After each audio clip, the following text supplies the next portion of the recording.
Hello, Richard Beach here for Sonic Stay Amped, and welcome to this bite-sized Boss review. We've done 30 Boss pedals over the space of a month, and today is the bite-sized review turn of the ODB-3, Boss Bass Distortion, basically, or Overdrive actually, not distortion. So what I'm going to do is play you my dry signal, and then I've got a pretty flat setting at the moment on the pedal itself. And I'll show you what that sounds like. So here's what my bass sounds like dry.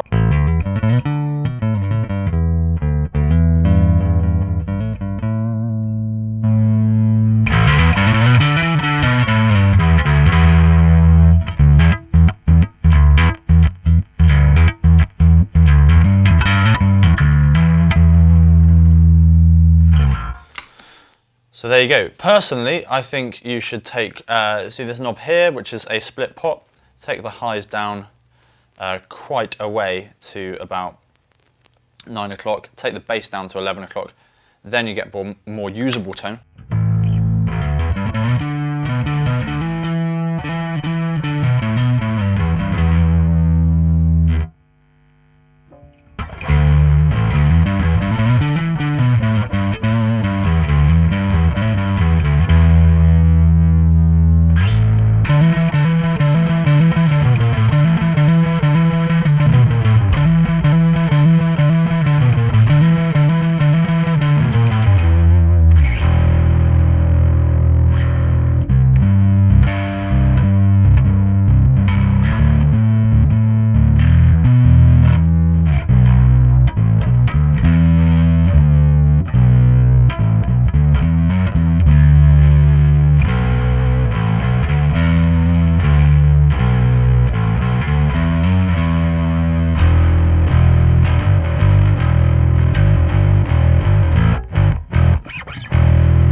Right, so let's have a look at what the control panel is actually doing. We've got our gain levels here right on the end. Haven't gone full tilt on that yet. And then we have a sort of mix between the dry signal and the overdrive signal. So what we can do is have, we want more of the overdrive signal in there, but want a much less distorted tone, and we get a really cool punky tone out of that.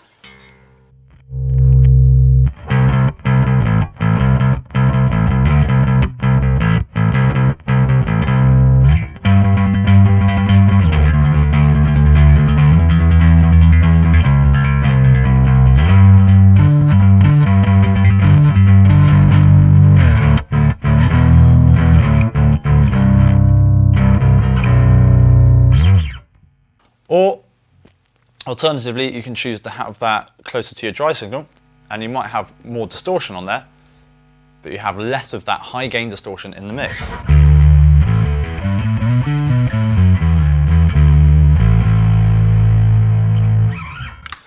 Then we've got the split pot EQ knob here. It's basically just either cutting or boosting high or low frequencies. I've sort of displayed that when I was playing before. And then we just have a level knob, so that is just the overall volume of the pedal.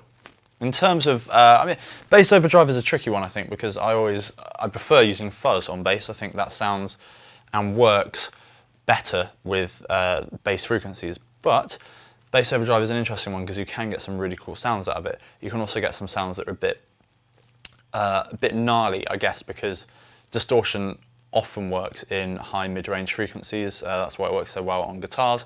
So transferring that onto bass, I think, works better up on the higher strings than down on the lower strings, but you can get some really awesome sounds with it if you persevere and if you get the settings right on the pedal itself.